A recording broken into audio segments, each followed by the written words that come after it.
Hello. Long time no see, or at least that's what it's felt like. I haven't sat and spoken with you guys in a minute. That needs to feel more organic. I didn't like that. Hello, and welcome back to Before the Shift with Jalen. On Makes you today's so episode powerful of just in the Before the sense that Shift, you know yourself when you step around people. You know yourself when you step into social settings now. You know yourself solely off of being with yourself, experiencing yourself, hearing your own intuition. Just hearing your own voices sounds crazy. I swear I'm not schizophrenic. Hello, welcome back to another episode of Before the Shift with Jalen. This is episode 4. This episode is how I turned solitude into sovereignty. Now, this video has honestly been on my heart for a minute. I think my initial starting of this podcast, this was one of the first titles that I had in mind, only because people are very shocked when I tell them that I do majority of my life experiences alone. Like, I am not afraid to be by myself in public settings. I'm not afraid to go out by myself. These are all things that I just do naturally.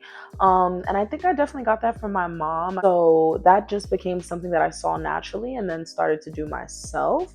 But let's first get into the definition of sovereignty. Now, the public definition that is on Google is the ultimate overseer or authority. And then the second definition, or the same thing to be honest, is the supreme power or authority. So I was like, yeah, that sounds about right. And I just love the flow of that title altogether. It kind of worked. But I wanted to go into the different aspects of my life that I think naturally led me into solitude. And then I'll go into the benefits that I gained from being in solitude. Now, I always say that the upbringing of someone always has something to do with how they present themselves to the world, and the same goes for your astrology. Now, if you don't believe in astrology, I completely understand, but your upbringing is kind of tied into astrology as well. But I'm going to wait until I have my astrologist, Samilda Reeds. I love her. Find her on Instagram. I'll wait until I have her on my podcast to speak further on astrology, and hopefully you guys will believe it then. A vast part of why I enjoy solitude so much is because I naturally just love being alone. I naturally love being in my own energy. And then I also think as a child, now I grew up in a single parent household, so my mother wasn't really, full-fledged into me getting ready in the mornings, and this is vastly a large majority of how I remember my childhood being, from about the age of 12 to literally high school, so on and so forth.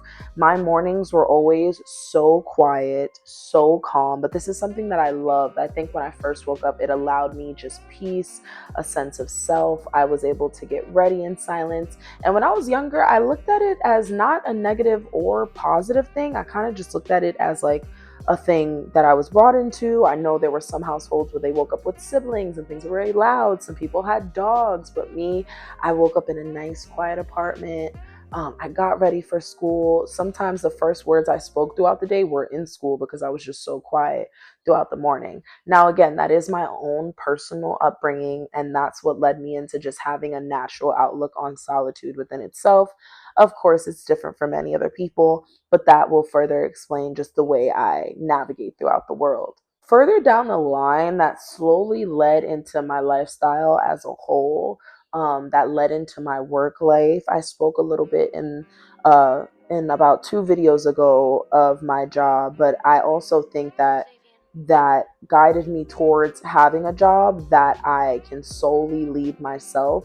Now, I say that by meaning like I don't really have to go through other people to get my job done. Like, I get a schedule, I'm running things, and that's just how it goes. And that kind of adds to the sovereignty aspect of this video because I think I'm just in full control of my day, and that is something that just helps me within my lifestyle as a whole.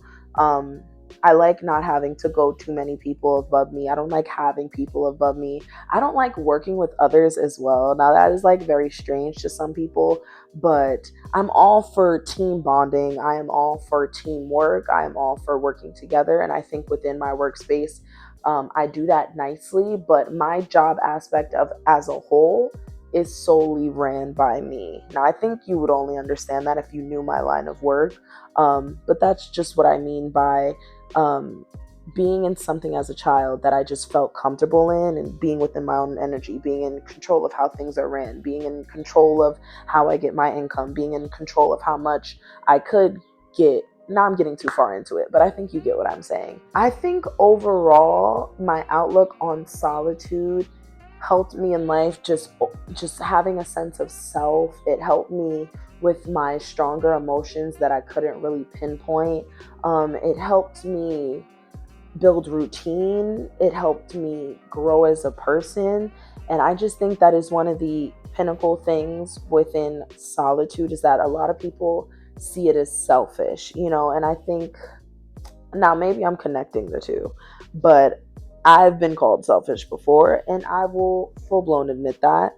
But even since I was younger, I never saw selfish as like a negative connotation. I never saw it as that. I just think you are thinking about yourself first, and then everything that falls after that.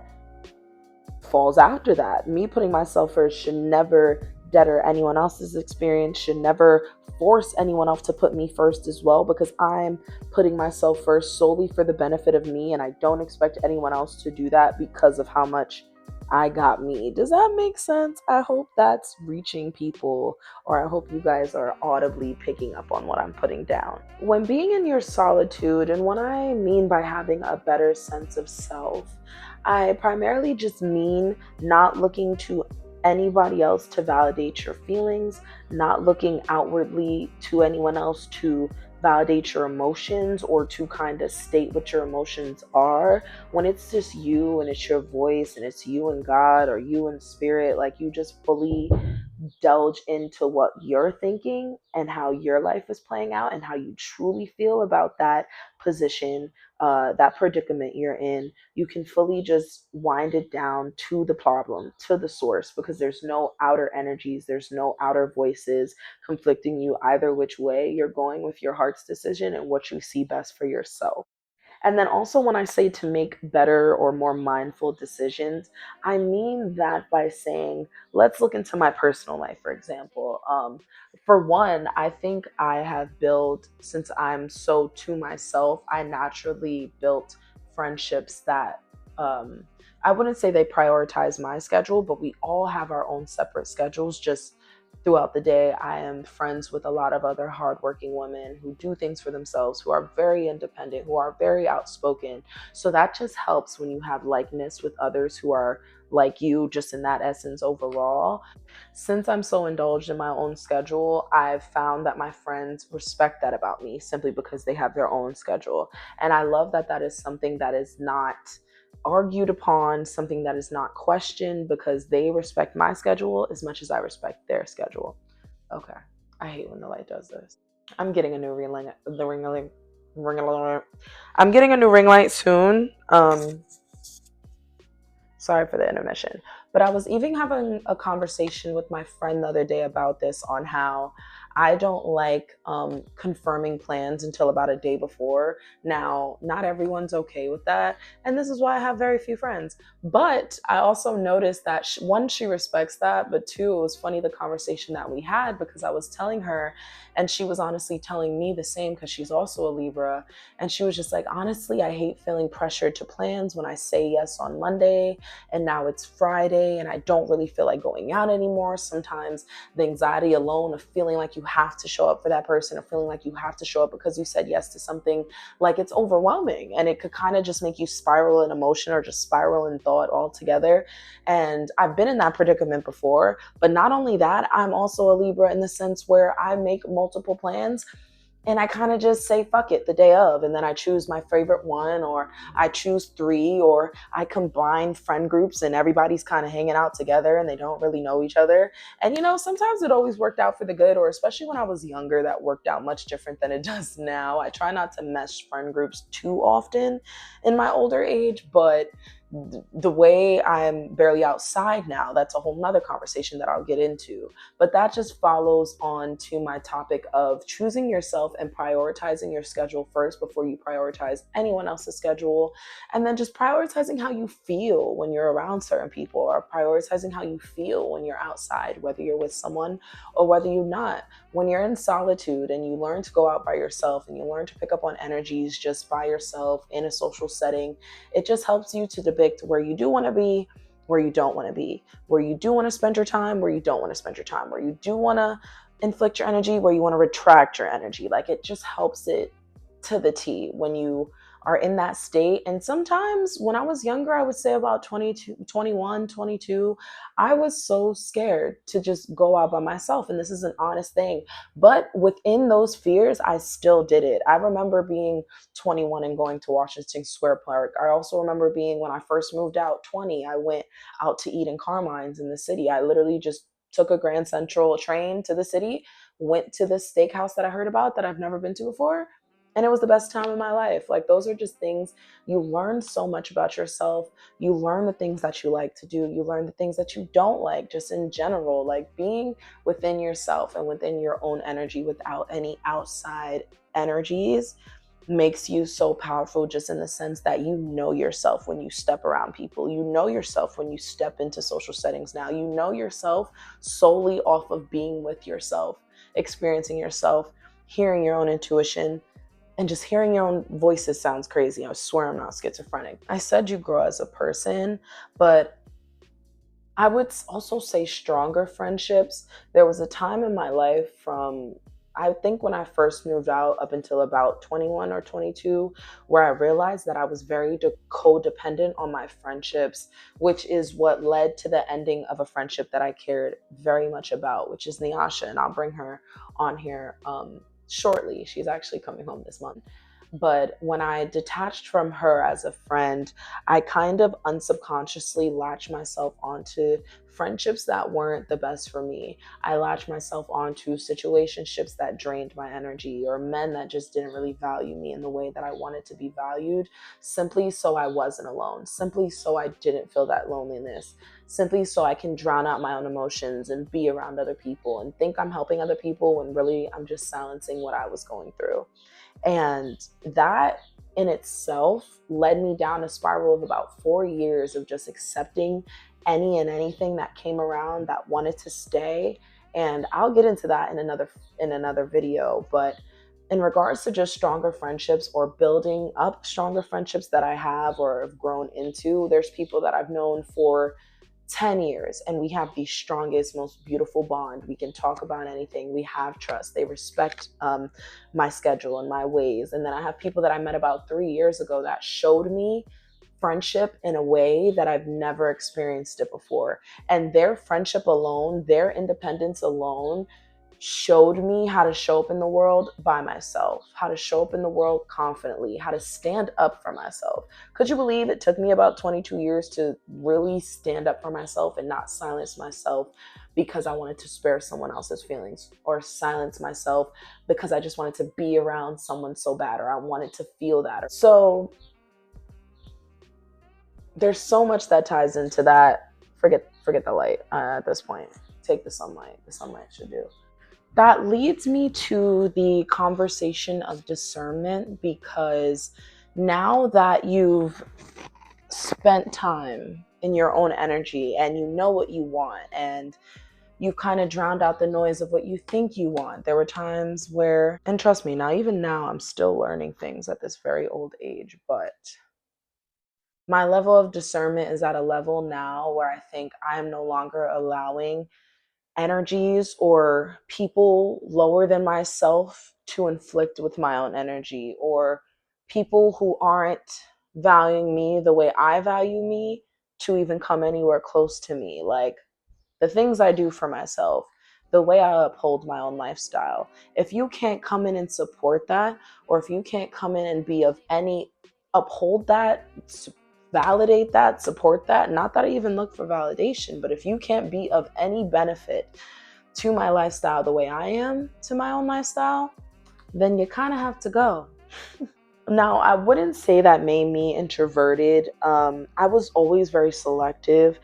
And I was always very antisocial. When I was younger, I was very, very social. But when you become somebody that is just an energy to be around, someone who's, I wouldn't even say the life of the party, but you're very happy go lucky. You don't let your current circumstances outweigh the way you present yourself in the world. A lot of people tend to like you. And I feel like for a period of my life, that led me into retracting everything and everybody. Like, it became overwhelming to the sense where I was just like, no, I stayed to myself. I went out by myself. I spent days just driving my car to the water, reading books. Like, my own peace and solitude saved me from so much, but it also became a barrier of mine for a long time. And I think it was after my last relationship with a man that I just retracted into just wanting to know what it was out of life that I wanted to get for myself. Like, I didn't want to date. I didn't want any new friends. I was so like hesitant on getting any new friends. And to think that's also when I met one of my closest friends now, Bree and Fran. I met them at a time where I was just like, yeah, no new friends on my Drake shit. I was just like, no, I don't want it. I don't need it. Nothing good comes from it. Even recently, I was trying to let people in on a more closer and personal standpoint. And then I realized that that's just not good for you either. People have their own intentions. People have their own things that they're looking to do in life. And sometimes they will either use you, call it support. They will, I'm scarred, as you can see. But that is just a whole nother conversation in itself. But I would say that led me to a lot of people that respected my introvert ways and cultivated me to still be social, but within my own regard, to still go out, but leave at my own time. Like, I'm fully in control of just how my day goes and what I allow in and out of my life, my energy. Feels great. Ever since I was younger, I did prioritize my work in regards to making money, in regards to scheduling. And then as I got older, that only enhanced, as you've seen from my last video, the money manifestation one. I was just, once you realize that there is not only monetary benefit out of putting your schedule first, there's so much else to gain from that. My gym schedule, my work schedule, my client schedule. I am a busy girl. Like, as much as I want to deny it, I be go, go, go all the time. When I realized that there was so much benefit, not only in my body, not only within my mental space, I started to realize that I need to prioritize my schedule first before anything, which wraps me around to one of the points I made at the beginning of the video. So I definitely do love how routine and scheduling is just a prime example of how you can stay within yourself, get yourself within your solitude, whether that be on your drive to work, whether that be at work, whether you work alone, whether that be on your drive home from work, whether that be on when you get your paycheck the day of, what you do with that paycheck. Things are so energetically connected. That's for another video too. I'm trying to stay on track here. I say this to say you can definitely start small in regards to gaining your own solitude or gaining your own sense of self. Start going to the gym. Create a 3 to 5 day gym schedule that works within your work schedule and just go. A lot of people are scared of the idea that they're not going to know what they're doing or people are going to look at them. And let starting the gym be a prime example of how you should take every experience throughout life. Simply because at the gym, as someone who's been going for 5 solid years and has kind of made it a part of their lifestyle, people are looking at you. Of course, like, we're all humans just interacting throughout life. Yes, people are going to look. And I'm saying this as a tall Black woman. I get stares all the time. But it's to the point where, one, I embrace it because I've been going to the gym that I've been going to for so long. So there's just a comfortability within that. But two, because everybody that goes to the gym, think of it in this aspect, they are working on themselves. So if you're going to a place to work on yourself, what should you solely be worried about in the place going to work on yourself, right? So take that within every workout that you do. Take that to every machine that you try, because I've had friends say that they may not know how to work that machine. There's pictures on the side. I don't care if you have to stop your set 5 times to look at the machine and really work on the form for yourself. But that's what everybody at the gym is there to do. They're there to work on their form. They're there to perfect their craft. They're there to perfect their body. So you're still doing something good, whether people still or not. And lastly, be comfortable, like be within your skin. I've dropped weights on my foot. I've full blown busted out a move. I've fell before. I've let go of a bar handle. I've looked around and no one flinched an eye. Like, I love that there's this energy in the gym that people, it's a community, yes. And if you did call out for help, people will come to help you. But it's also a place where people are solely focused on themselves. It's an amazing space to be in. It's an amazing energy to be in, which is why I thrive at the gym and I encourage everybody to just go, whether it's 3 to 5 days a week. Try it out and you'll just notice how good you feel after, mentally, physically. It is such a mental stimulation that I think you can't find anywhere else. Not even in the gym, outside of the gym, Pilates, nature walks, like they're all aligned. But even outside of that, after you've done that, or after you've done something for yourself, do self-care. Go to the spa by yourself. Go to get your toes done by yourself and really enjoy the moment. Get coffee after. Go to your favorite restaurant after. Sit down at that restaurant. Order a drink. Order your favorite entree. Order your favorite appetizer. Who cares if you have to take it to go? Start small and you'll slowly see the build within yourself, within your happiness, within how you feel you've done something for yourself. It's such a good feeling, and it's a feeling only you can control and ignite. Go on a solo date, network, go to an event of something that you like to do, whether that be anime, whether that be pottery, whether that be journaling or a writing class, an acting class. Like, there's so much to do within lines of hobbies and just getting out there and solely doing something for yourself and finding what you love to do. There's so many avenues, and I'm going to 100% encourage you to do that any day. I hope this video encouraged you to dive into yourself. I hope this video encouraged you to sit with yourself. I hope this video encouraged you to have a deeper perspective on life. Sit with yourself. See how solitude helps you think more rationally, helps you think more clearly, helps you have a better sense of your emotions, helps you guide out your day better. Sometimes you find yourself, you build firmer boundaries. It's a respect of self that you can only find when you're by yourself. It's a respect of self that you can only find when you're by yourself. Solitude, serenity. You saw what I did there? I want to end this video off with 2 questions because for some reason I couldn't find just one. Two felt right. And whether you answer one or whether you answer both, I'm going to try to answer both. Leave your response down below. But the question that I came up for today's video on solitude is, think of a time when you were most at peace. What was the driving force that brought you to that? And I think I didn't like that question because there was too many pieces. But when I think of myself at peace, I honestly think of myself in solitude. But I think it comes from me being overstimulated that drove me to that. So for example, I have a very loud job, louding, banging, like music on top of all of that. So I get very overstimulated at work sometimes. And I think just being around so many energies, so many kids, so many adults, parents, all different lives of people, you kind of just want silence. So whenever I go to the water, I just feel so at peace. Whenever I come home after a long day of work and I have my glass of wine and I'm just in my living room and I turn off my TikTok for that little bit of time, I feel so at peace. That's just my version of what brought me to that state of peace and why. So leave yours down below if that question resonated.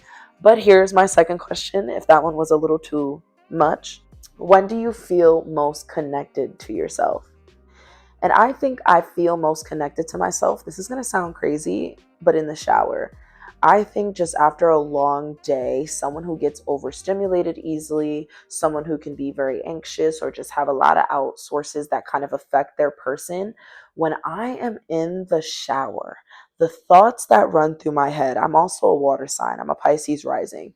My Pisces rising should explain about 80 to 90% of this video, and then the Scorpio moon should explain the other 20%. When I am just in the shower and I'm just getting purified by the water and I just feel like I'm washing the day off of myself, that is when I feel the most connected. That is when I feel like I can fully guide out my next day, when I can realize what needs to get done, what do I need for my crib, what do I have to do with throughout the week, any bills that I have to pay. Like, that is just when I feel the utmost connected to myself, the most proud of myself, the most at peace with myself. There's just so much connection that goes on in the shower. And I think that's so crazy because I didn't expect to have that answer for myself, but that was definitely my answer. That is how I feel most connected. Yeah. I hope you guys enjoyed this video. I hope this helped you gain a deeper perspective how important you are and how important it is to discover all of who you are. And I'm going to leave you guys on that. So thank you for watching, and I hope to see you on my next episode of Before the Shift. Bye.